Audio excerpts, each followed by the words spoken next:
Hey guys, and welcome to Black Hollywood's Sports Weekly, your weekly source for news and events in sports. Got a packed show for you guys tonight. Would you rather see a baseball game full of home runs or a no-hitter? Would you rather have Roger Goodell be your god, or would you rather him go away? And also, we're going to discuss how the NBA superstars in the Western Conference are falling like flies. All this and more up next on Sports Weekly.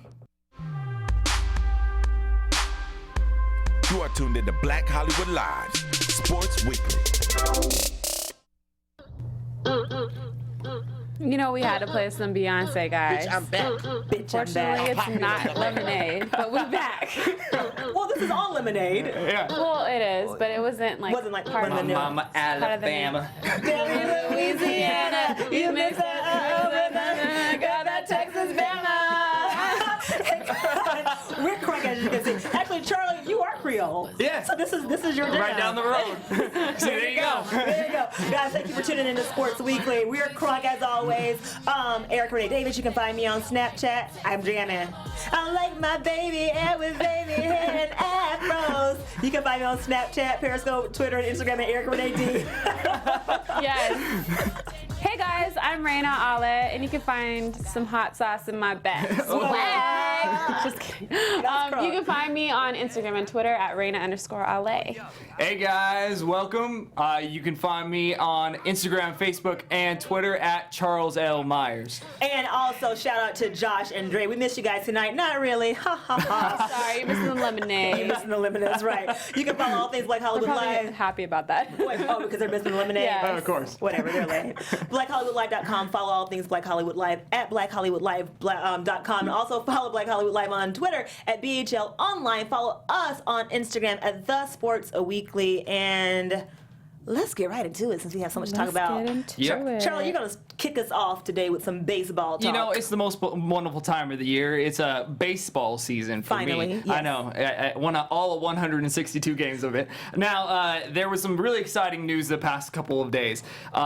First, Andrew McCutchen hit 3 home runs in one game. Mm-hmm. That is rarely happens. It's kind of like a no-hitter or performing like a really outstanding play, as well as Robinson Cano hit his 1,000th RBI, which is unheard of, and Johnny Cueto wins his 100th game. Now, I got a question for you ladies. Yes.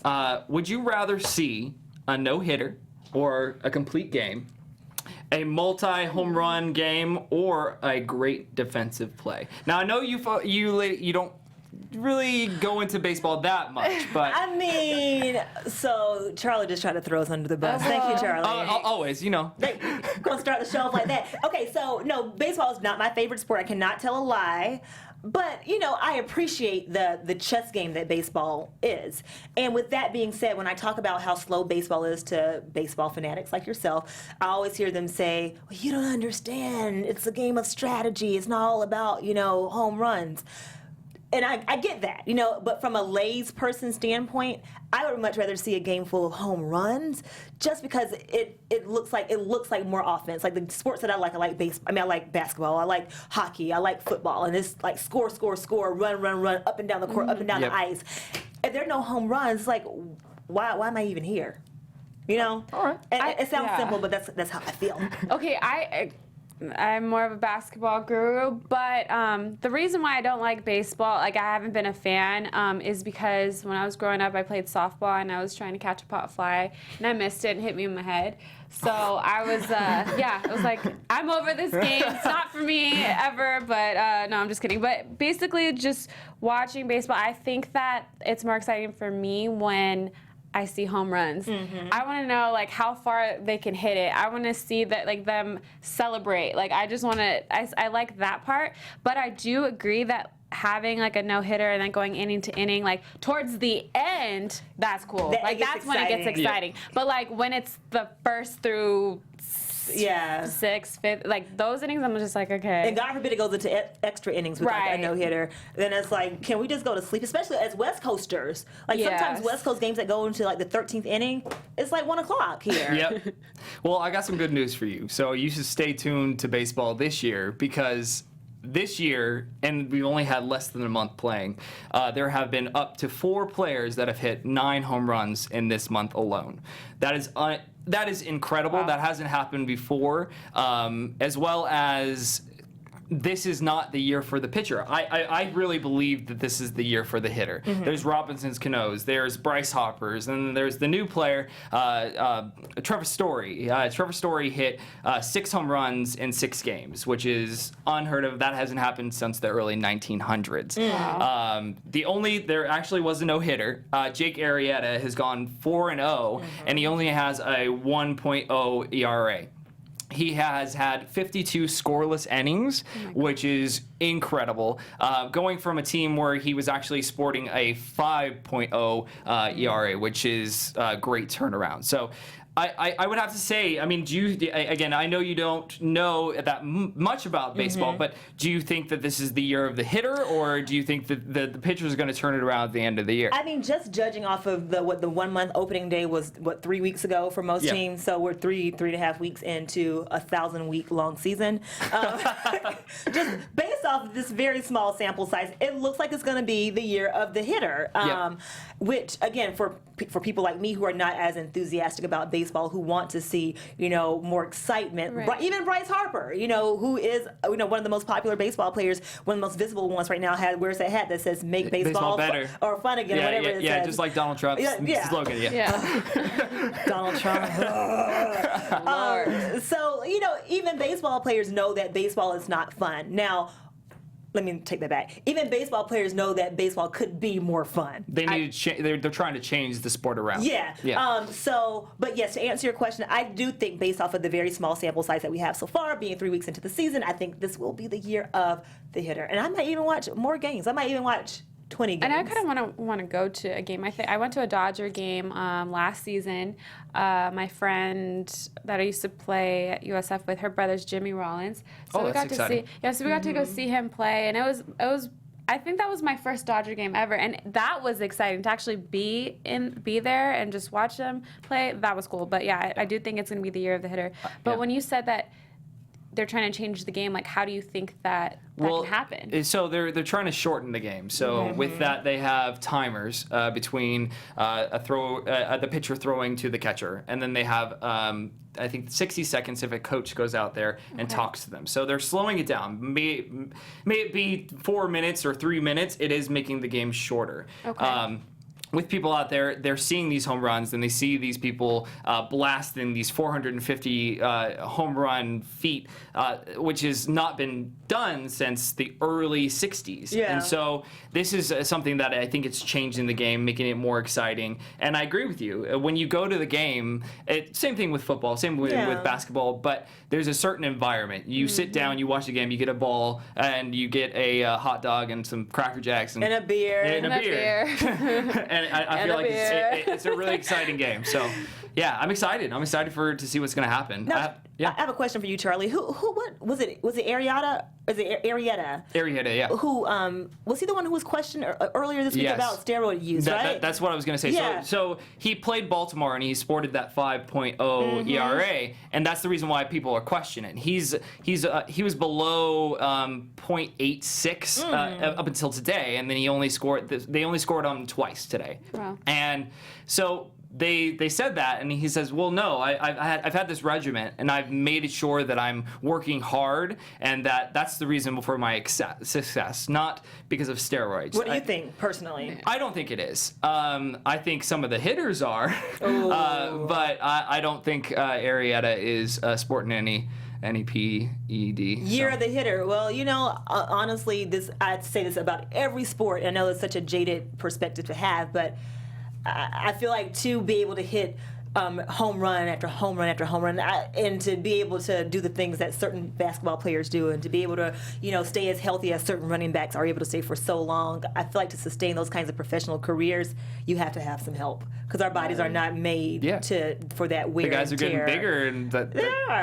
And baseball's what, 182 or 162 games? 162 games. So if you're hitting, and then back to back too. Back to back, and then you have the travel days. Innings. Yeah. I think I said this before, but I would be willing to shorten it to like 80 games, 82 games. I feel like that would be an exciting season. Keep it. I don't know.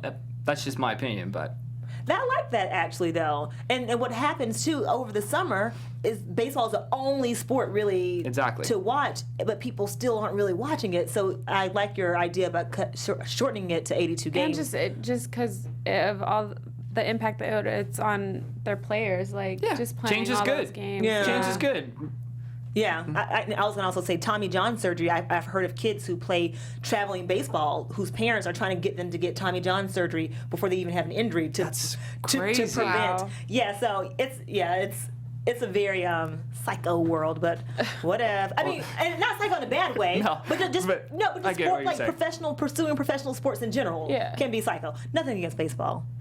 We love baseball. Yeah, whatever. You got some more, Exactly. Got some more baseball for us, Charlie? That was all. I mean, we'll have some more next week, but I'm excited for the next coming. What are games to watch for this next week coming So up? this next week, I would keep in mind. Well, there are some really. It's close right now because it's the beginning of the season. I would keep an eye out for Jake Arrieta again. If you ever see him pitching, make sure you watch it. Kershaw is another one to watch. Dodgers. The Dodgers. Dodgers.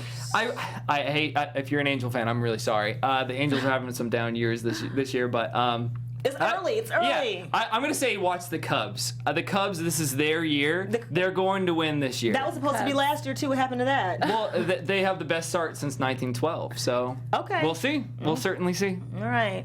Well, we also will see what's going on with the NFL this week. It's not even NFL season. It's not even football season, but the NFL headlines have been dominating our screens, our phones. All you see is NFL, Roger Goodell, Tom Yep. Brady suspension, draft Sam Bradford. So we're going to talk about a little bit some of those NFL hot topics for the week, starting with Roger Goodell's 4-game suspension that he gave Tom Brady last year, and then it got rescinded, and now recently the U.S. Appeals Court reinstated the suspension essentially. Drew Brees has been very vocal about. He's been. Yep. He's not a fan of Goodell. So Goodell. that's why. Not at even all. close. Okay, so let's talk about that. So first, I want to know: do you think that Drew Brees is out of line for being so vocal, considering that he's one of the faces of the NFL as a quarterback? No, I feel like, and I hate to say this, but this is a non-story at this point. This is something that should have been resolved. They are trying. The NFL and Goodell are seeing this. They're trying to be the high horses, and they're trying to say, okay, nobody has the upper hand. Even Brady doesn't have the upper hand. We're going to give him this 4-game suspension, and I think it's ridiculous. I think that a bunch of players should be going out and talking about this and saying that this is something that they shouldn't be talking about. Year ago, maybe so, but this is over and done with. They even with the Deflategate, they had a magnificent year this past year without the deflated balls. Yeah. So I don't Okay. get it. Okay. It's a non-story to me. I don't like it. I need to be over with it. You I'm done. must be a low-key Patriots fan. I'm not. I'm a Charger fan. Oh, that's right. Oh, okay, I got you. So then, so what you said has some weight. Then. Yeah. Okay, I appreciate that. I mean, I'm gonna agree with Charlie what he said, but when it comes to Breeze, I think that he can say whatever he wants about the situation, but it just makes him look so bitter. It just makes him look like he is just. It's because of that whole situation that happened before. So I don't know. With was it Bountygate? Yeah. I think that's the reason why he did it. I think that's Yeah. why he was so extremely vocal. Like, I think that's why he made those comments. Like, you're the executioner. He said he called him the jury, the judge, and the executioner. That's what Drew Brees said about Roger Goodell, and that's a great point, Rheina, about Bountygate, because the Saints suffered like ridiculously after Bountygate, and because of Bountygate, and it took them a while to rebuild, and they're still not back to where they were because they suffered so many penalties. But I can say that even though he's bitter, I am happy that he's making that point, because Roger Goodell has way too much power. And I was telling some friends the other day that I don't know what the appropriate process should be, but I don't think that anyone in the NFL organization, like who has ties to the NFL directly, should be making appeals process decisions. That's just me. Like, I think they need to hire an outside firm, like maybe made of lawyers and maybe made of former coaches, former players, so that every person's opinion has a different weight and everyone can offer a different perspective. Otherwise, it's like you piss Roger Goodell off, you're on his SHIT list, And depending on how he feels when he wakes up this morning, oh, this is what you're gonna get. So I don't know. I agree with Drew Brees, and I'm not knocking Drew Brees for being salty about No. Bounty Right Gate. now. Do you see him getting the 4-game suspension? I don't see him getting it. I think him going down. I think he's going to get 2 or 1. I think he's gonna get 2. I agree with you. I think he'll get 2. Rheina. I don't even know. You never know. Maybe 2. Yeah, no, you don't know because who even thought this would come exactly, back up? because it happened so long ago, and now it's like 4 games. Okay, we'll see what happens next time. See how when he wakes up, how is he gonna feel like when season starts? Yeah. He might be like, oh, I think it's gonna be 2 Reduce games it to instead. 2. Yeah. Oh no, it's gonna be 4. Here's an interesting plot twist, though, and I'm just totally making this up. Don't quote me unless it comes true. Then you can quote me all day, put it all over television.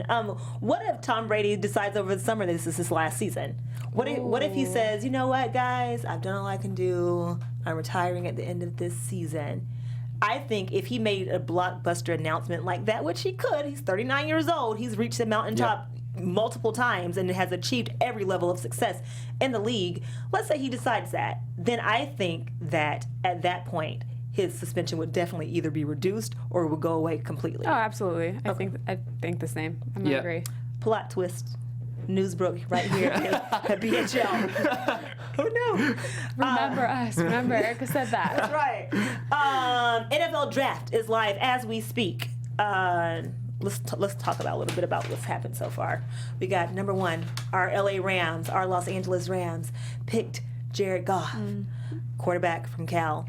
Philly took another quarterback, Carson Wentz. San Diego took Joey Bosa. Cowboys took Ezekiel Elliott from Ohio State. Jaguars took Jalen Ramsey. Number 6 pick was Ravens with Ronnie Stanley. 49ers took DeForest Buckner. The Titans took Jake Conklin. 9, the Bears took a baby dog from UGA, Leonard Floyd. And number 10 pick was the Giants' Eli Apple. Any losers, winners that you guys want to discuss? I mean, it's kind of an uneventful draft because these are a bunch of no-name players. I think what was most eventful was the outfit. Oh my gosh, let me pull it up. Are you talking about the shoes? No, Ezekiel. Ezekiel Elliott. His little crop top. Yeah. You got to show off your belly. I mean, if you got it, flaunt it, right? I can't. That was the worst. You hated the crop top? Well, crop tops are made for women. Well, okay, so I'm sorry. But he wears a crop top. That's what he wears his jersey. That's why he wears. I don't care. You don't care? Okay. No, that's not okay. You can't. No, Charlie. I'm not a fan. I mean, he's setting a statement. A real statement. He's a real statement. I mean, I wouldn't, but That's the loser. So Ezekiel. He's the loser in my book from what he's like. Come on, Ezekiel. Can't do that, man. That's hilarious. Okay, loser winner to you so far? I would say the loser has Find not his been picture. picked yet. Ooh. Yeah, I forgot his name, but what was his name again? Laramie Tunzel from Laramie Ole Miss. Tunzel. Ole Miss. Yeah, Yes. he on Twitter or his Instagram, a real brief video of him smoking weed with a mask on, and then he deleted it like that. He was supposed to be picked number 6 on my projected list from Baltimore, but as of right now, he has not been picked at all. See, that's It's so stupid. unfortunate. Yes. It's stupid. Like, honestly, like, make me understand, guys. Like, what do you not understand? What do kids not understand about social media and how there's nothing that you can post that can be deleted? And if you're a projected number 10 draft pick, if you're a hella projected overall top round 1 draft pick, everyone's watching your every move. Your agents friends, your potential coaches, not just from the team that might draft you, but from other teams. Everyone's watching. Like, why would you do that? Yeah, especially now with Johnny Manziel doing what he's doing. And Josh Gordon. Oh yeah. I'm sorry, we're angry. It's Super stupid. salty. It's unfortunate. Like, it's just you really had to put that on social media. Like, obviously, you know that you're going to be put in the spotlight because of your talents, and that should be a positive thing. Like, you should change that as, like, I know I'm going to be in the spotlight. I know cameras are going to follow me. People are going to follow me on Twitter. I bring a lot of attention to myself.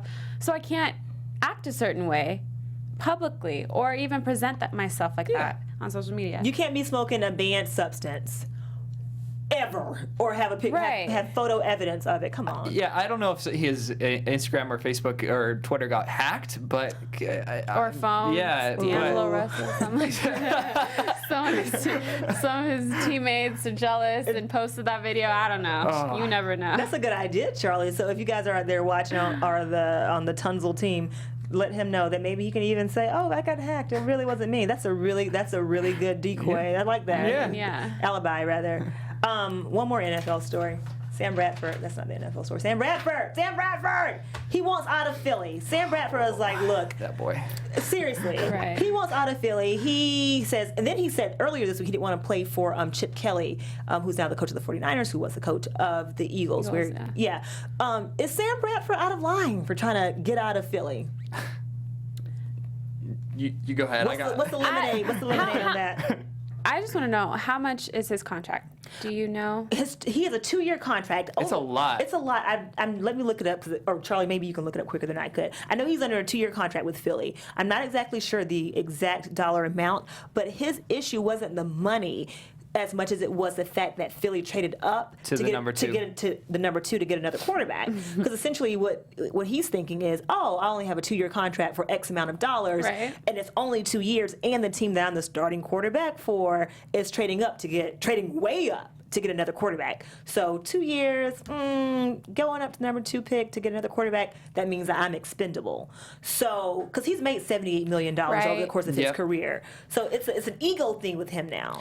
That's what I was going to say. I mean, I don't really follow Bradford, really, but I think it kind of makes him look a little weak to me, that like you're backing out of a challenge. Like you want this rookie, you're already thinking in your mind that he's going to take your spot. Yeah. And that's terrible to me. Like, come on, you should take that as a challenge. Like, okay, you guys wanna get a quarterback? Okay, then I'm gonna work my ass off this summer or this off season and come back killing it. You know? So I don't know. That was a dumb mistake on his end, from my opinion. So I guess I'm old-fashioned in this way. You beat your competitor by doing well in the season. So what I would have done, say for instance, I saw that number 2 draft pick, I would have been upset, maybe possibly told my agent, but at that point, I'm going to play really well during that season, and at that point, I'm going to request a trade. Say for instance, I'm done with the season, I go and play for a great team, then great things happen for me. Right now,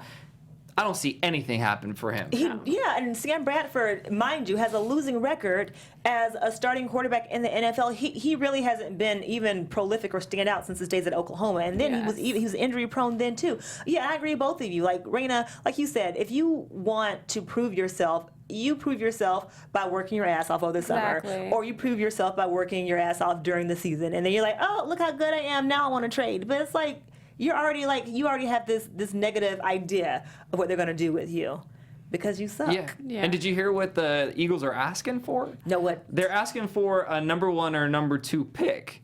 That's not going to happen. Oh yeah, I see what you're saying. It's not going to happen. I see him maybe possibly being traded for like a 5th round pick, but yeah, Sam Bradford, you are not. You're not what you used to be. It's okay, Come on, though. Sam, work hard. You're not what you work harder. I don't know. I just think that's like, that's weak to me. Like, come on. You're too young, Sam Bradford, to be giving up so easily. No. 5 years in the league and you're already giving up like that over a number 2 draft pick, Carson Wentz. A child, too? Like, come on. Who is Already Carson giving Wentz? up. Yeah. Jeez Louise. Well, Carson, do your thing. I know, because it's there. Clearly it's there. You got scaredy cat boots over there in Philly who's trying to get out of Philly because you're coming. Jeez Louise, your job is easy already. Barely put the jersey on. All right, so let's talk about basketball. So the NBA playoffs, we just finished the first round. The Warriors. Let's start with the Warriors. They beat Houston. Did you guys get a chance to watch the game, the last game? Last night's game. it was game? a joke. It was, honestly, the Warriors killed it. They played like a team. They had Steph's back. Steph actually is out for 2 weeks with a sprained MCL. He'll be back. But it was just fun to watch that game. It wasn't fun. It was fun for me to see them. Klay Thompson was killing. No, it was fun to watch the Warriors play. Now the Rockets, they just gave. Oh my gosh, they're. Sorry. Who said it on the Rockets said that they were going to win that game? Definitely not. It was Jason Terry, and he had no points. Zero, and he was Zero. and he was like 0 for 8, I think. Was 0 for 8. Something. Him and Sam Bradford to be friends. I know. But so Steph's out for about 2 weeks with the sprained MCL. And then the Clippers. Ooh. We have Miss Clipper Nation over here. I'm sorry, Miss Clipper Nation. Clippers lost CP3 It's over. due to a fractured third Metacarpal, his middle finger. Yeah, his middle finger. Fingers up. Sorry. Hands up. And then also Blake Griffin with a quad injury. Yeah. So they're both out for the remainder of the season. And there goes the Clippers. Wait, I'm first sorry. of all, how do we just jump from the Warriors? Well, I'm talking about for the two injuries. You have Steph hurt, and Yeah, then they you do. have Chris Paul and Blake hurt. So, okay, let's talk about the Warriors first, since the Clippers are gonna be like, we're just gonna end with them. How do you think the Warriors will hold up with Steph being out for a little while? The Warriors will face who next round? The Blazers. Yes, Blazers. It'll be the yes, Blazers. Yeah. yes. Oh, so they're gonna breeze through the Blazers because honestly, the Blazers have no. Even though the Clippers we're depleted, the Blazers shouldn't even be beating us with a depleted Clippers team. Like I think we just have completely lost our heart and all hope and all will to carry on. Mm-hmm. So the Warriors are gonna breeze through that round. But what I think will happen is when they get to the Spurs, Western Conference, Right. I think even if Steph is back, I don't think he's going to be 100%. And his ankle injury from the beginning Right. of the playoffs, which is a lingering injury from the beginning of his career. So you have that compounded with the new MCL sprain. He's going to be playing, of course, but he's not going to be, 100%. he's not going to be 100%. Right. And I think even though the Spurs are the most boring team to watch, they are the most dangerous because none of those guys play more than none of those starters play more than 30 minutes a game. No. So they're rested. They're rested during the season because he rests them, and they're rested because they don't play a shit ton of minutes. So that is going to be the nemesis, whether Steph is back or not. I think that's when the You think OKC won't give the Spurs a run for their money? No, yeah. not even a chance. I don't see it happen. And the Okay. Spurs are too unstoppable. Like you said, they're rested. They're ready to go. I see them beating the Warriors.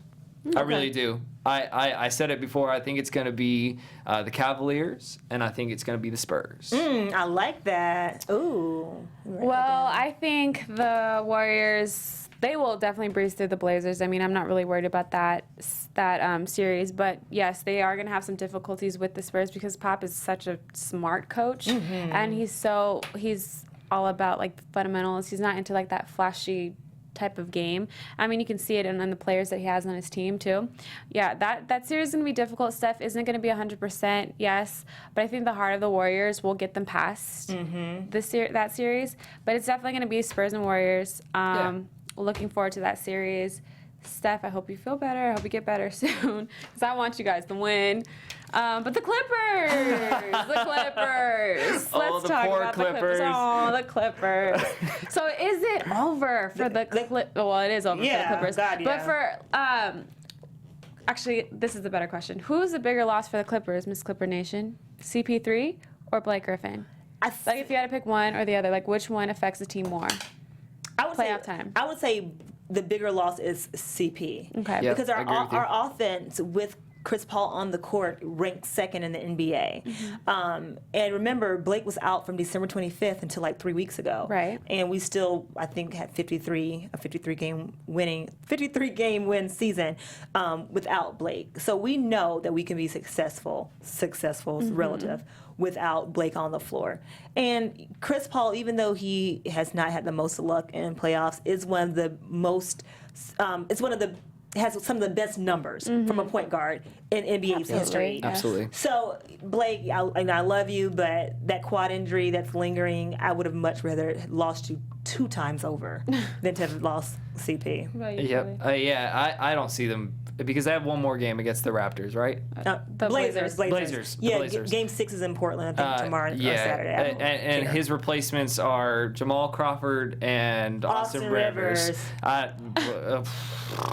Look, hold on, listen. Don't knock Jamal Crawford because Jamal Crawford is a scorer. He is a shooter, but he's the 6th man, so you need that coming off the bench, and Right. you can't play him 1,000 minutes. You know? don't think Austin was like waiting for the? I mean, not waiting. Obviously, I'm sure he did not want this to happen to CP3. But do you think that this is his time to like shine? You think he might turn it around? Like like what do you? I think we saw Austin's coming out party last year against the Spurs. Like he proved himself defensively last year in our first round matchup against the Spurs. He scored when he needed to score. He was emphatic when we needed him to be that. But Chris Paul also wasn't hurt, so he didn't have the pressure of carrying the team.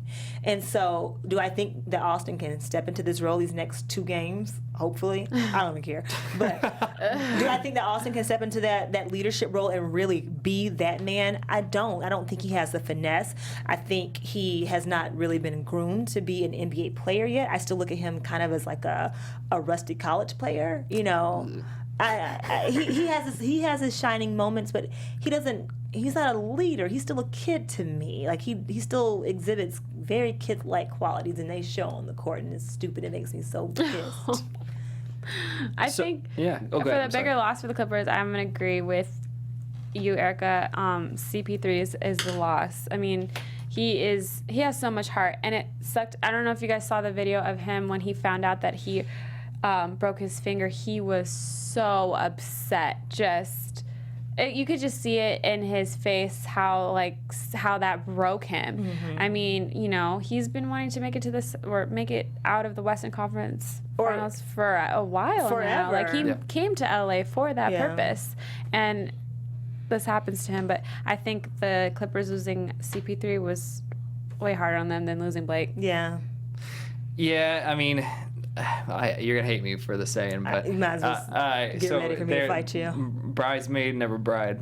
Oh yeah, for sure. No, I agree. Like the Clippers have definitely been in the shadow of the Lakers, and I think if the Lakers weren't the other team in the city, then it wouldn't be as hard of a pill to swallow. And I always tell Lakers fans this, because Lakers fans love to say, the Clippers only played 4 more games than we did. Y'all still suck. and I always explain to people this. I graduated from University of Georgia. I love our university system in our state.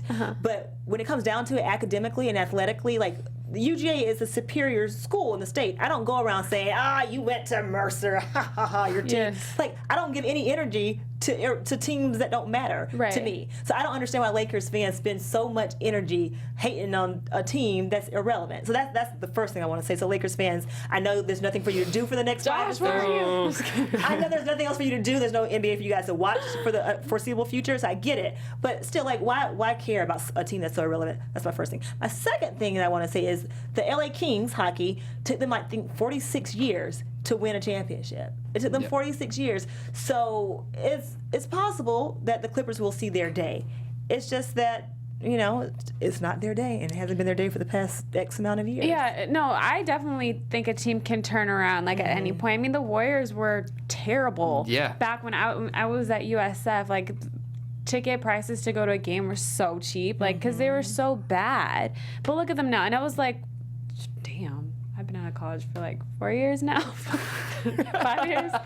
Sorry. Don't look at us. Sorry, sorry, that was I didn't know. I was like thinking out loud for that one. But anyways, yeah. So it's any given moment, like any team can have it. Yeah. I mean, it takes time to build. It'd be interesting to see what teams will do this off season as well, especially the Clippers. Do you think they should blow that team up? Do you think the Clippers should be blown up after? Do you think that they should start getting rid of people? I know CP's and Blake. I think they should start definitely making a change. Okay. Because the talent that you have with the players, like you have DeAndre, you gotta make your free throws, dog. Jesus. Oh my goodness. Jesus, help the Nope. You can't airball What- 2 free throws in one game. What's his percent right now? Do you know? It's like less than 40%. It's It's like it might be right at 40. After last night, I stopped looking. I stopped looking. I was like, I don't care anymore. But I don't know. I think the Clippers need to make some changes for sure. I mean, you have the team, you Coaching have the change players. too? See, I like Doc. I don't know. Charlie. I like him. I think they need to scrap it all. Oh, Doc too? Doc too. Really? What about you? What do you think? I go back and forth about Doc because Doc also makes personnel decisions, and I've been going to Clippers games since I moved here, and that was before they were good. This was before Blake. And one thing I can say about Doc, he has not made significant improvements from Vinny Del Negro's days. Nope. I think he's only had one season where he's won one more game than Vinny, and other than that, like his regular season record has been pretty much consistent with what Vinny's was, and his postseason record. Getting, bounced first or second round, that's what we were doing before Doc got here too. And one thing that Doc has not done that Vinny did do, Vinny always had a bench. And like we had, I think Bledsoe and Collison were here during the Doc days, but we had like Mo Williams, like we had at least 3 people on the bench who could carry the game and keep us in the games. And we have not had that with Doc, and he makes personnel decisions too when it comes to the team. So I see dark days for us Californians right now. I mean, the Lakers are doing not so good. Don't put the Clippers in that. And the Clippers are going to be right next to them. I see it next year. They're going to be shipping everybody off, trading everybody.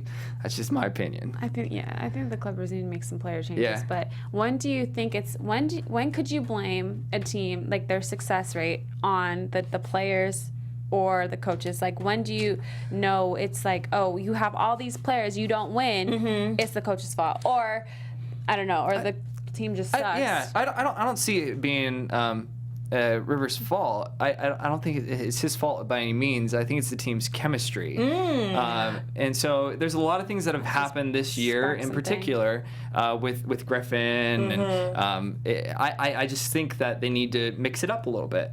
Yeah, by you just saying that just sparks something. Remember before when we first started about the preseason? You were talking about the I was talking about the chemistry between the Clippers, and they start off with Lance Stevenson, remember? Yeah, and Lance. he's gone. Yeah. So chemistry might be a big deal with the Clippers. I'm sorry to interrupt, but look at the Warriors. Look at them; they're joking around all the time, and look how successful they are. They have good players. They have great players, but they joke around like crazy. They're having fun out there. They get along. You can tell. They get along. You can tell. I don't know. This chemistry thing is. I don't know. I don't know what to say. Oh, but I do have this to say. I'm going to get spiritual on you guys for a second. I do want to get spiritual. Go ahead, girl, because I went to a church retreat this weekend. I'm ready. Okay. I went to church last weekend. It was great. I need to go again Sunday. Retreat. Oh, you went to church retreat. Remember? I told you did. I saw that. God is good. Rheina went to a church retreat this weekend, and she was listening to Genuine in your jeans on the way to the retreat. I saw it on Snapchat. That is a great song. So can you go back to what you were talking about? So my point is this. People say there's a Clippers curse.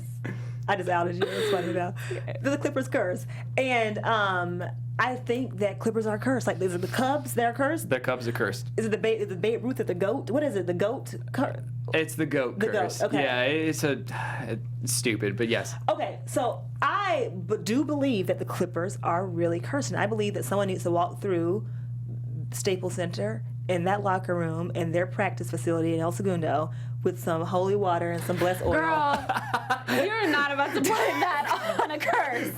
No, I don't agree. I'm serious. I really think that someone needs to walk through their facilities and pray over that team. I'm serious, and I do. I mean. Now listen. I know God doesn't choose sides. Lakers, Clippers, whatever. Warriors, Clippers. He doesn't care. But I really do believe in the power of prayer, and the Clippers need prayer. They need a little more than prayer. Rheina, church retreat, Rheina. You know what? I'll just keep in my prayer requests every night. I'll pray for them tonight, and I'll pray for Doc. Put it off to the I mean, side. I could go to El Segundo and bless their facility if you'd like me to. Will you? Okay, yeah, sure. Thank you. See, there we go. You know, we should totally do it, and we'll record it, and then we'll make an episode of that. I'll do the Running Man challenge after that. After the Running Man challenge. Okay, perfect. Any more Lemonade news before we wrap this up? Lemonade. Have you seen the whole Anything in Lemonade? Oh, yeah. Oh, go ahead. And is there anything pop culture related to sports? Let's see what's going on. Nothing's going on. Oh, how about Isaiah Thomas bringing his kids on the... So cute. Okay, I think that was so forced.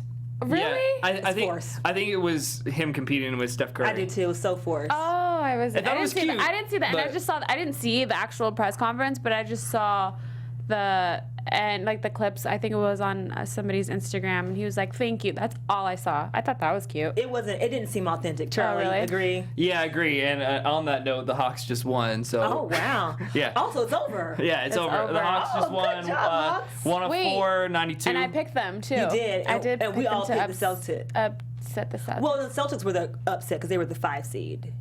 oh no, actually, yeah, I picked the Celtics. Hawks so are going to never be mind. playing the Cavaliers, and the Cavaliers are going to We'll murder see. them. We'll see. Okay, congrats, home team Hawks. I'm not a Hawks fan, but I am from Georgia. Congrats, home team Hawks. Charlie, it Yes. seemed insincere. Like the kid, like Oh, yeah. it seemed very rehearsed. I feel like someone in the Celtics office was like, "We gotta get a cute little kid up here. We gotta compete with Riley." It was so staged. And he like It walked wasn't off to cute. the side, like Yeah, he went away. I thought it. Yeah, it was. Really? It was bad, and the kids started like rehearsing, like reciting lines, like "My daddy's the best basketball player in the world," and it would have been cute had they not come after Riley. It was forced. Oh, I didn't Yeah. see that. I just Yeah. saw the end. Okay. Thank you. Oh well. All right, Rheina's got hot sauce in her bag. Swag. I do. My bag's over there. Red Rooster, to be exact. And we're done. We're done here. Sports Weekly, every Thursday night at 7 o'clock on BHL. You can find us here. You want to be here. We have all the best news and sports and whatever.